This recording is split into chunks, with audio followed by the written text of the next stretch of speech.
Hi, and welcome to La Fille de la Mer. My name is Ariane Arsenault, and today I'm going to tell you about some testings I did for my candles because, as many of you know, one of the brands that many candle makers were using, including me, were out of stock. They had like an international shortage of their soy wax for candles. So I decided to test another brand while waiting for my usual supplier to stock back into their soy wax. So I did some testings with the Golden brand soy wax, and I'm just going to show you what I've learned.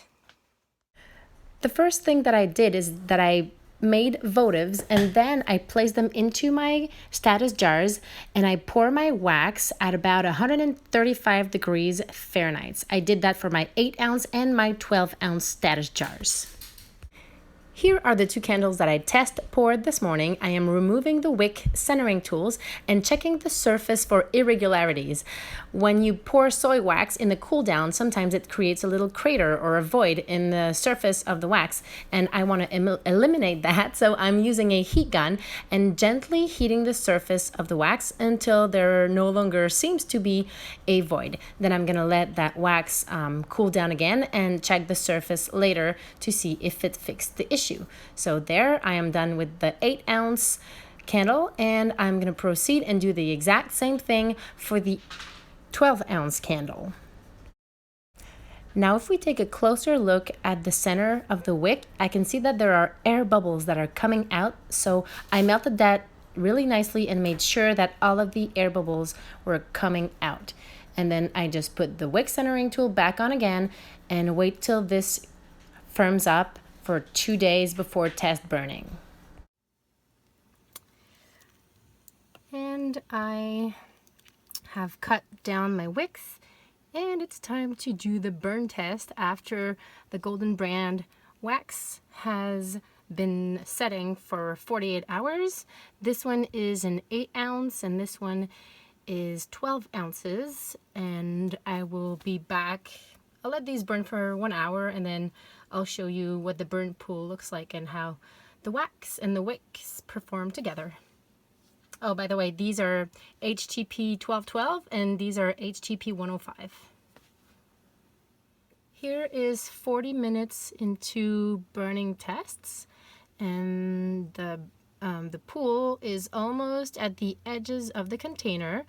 It doesn't feel too hot, it's just warm. And I will keep this burning to complete a full hour and see if I reach a full burn pool within an hour. Be right back. Oh, look at these little tea lights. These are perfect. Really happy about these. These candles have been burning for 1 hour, and I'm pretty happy with the results as the burn pool has reached the edge of the glass on both candles, so that's a very good sign. When you reach a full burn pool, it means that from there and on, the wax will keep fueling the wick and will go down evenly rather than creating a void or a crater and like digging into the wax rather than burning down equally. So great. And it's time to turn these off. They have been burning for 4 hours. You can see that the burn pool is very nice. The flame isn't too big, but since they've been burning for a while, they're kind of making little balls on the top. So I'm gonna blow these out. I'm gonna let these cool down completely, then I'm gonna trim my wicks and keep enjoying them another day.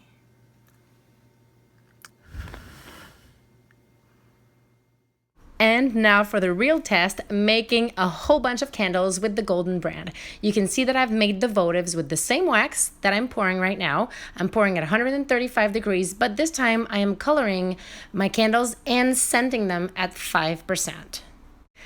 We made many candles with many different scents and many different colors because we really had to restock for the shop.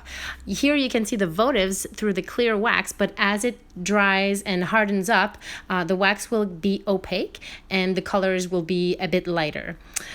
Here they are. Now this is a different technique. We're doing a double pour, so 2 layers. It's the same thing basically, but with 2 colors on top of each other. Still, we had problems with frosting and little craters or gaps, creating irregularities on the surface of our candle. So we did have to use the hot air gun and blow on top of each candle to fix the surface. It was not absolutely perfect, but it was good enough for, you know, for my expectations. I'm working with a different product, so I have to expect something different. And here they are, all laid out in the shop. This candle was made using soy wax from my previous supplier. It's nice and smooth. This was done in a single pour with the same technique using the votives inside, but 1 pour, no heat gun was required to smooth out the top. This is the only thing that was a bit more tricky to do with the Golden brand. I had to heat gun every single candle so the tops would be smooth, and even though there was still a little bit of frosting on top in my colored candles. But definitely, the Golden brand has saved my summer season as we sell so many soy wax candle in the shop. So I'm really happy I have this wax available. I will make another candle making video once I get my new wax back, because our supplier is supposed to stock back up in August and they will have a new formula, so more testings for me to do, and I will keep you updated on that as well. Thank you so much for watching. If you have any questions or comments, leave them in the comment section below.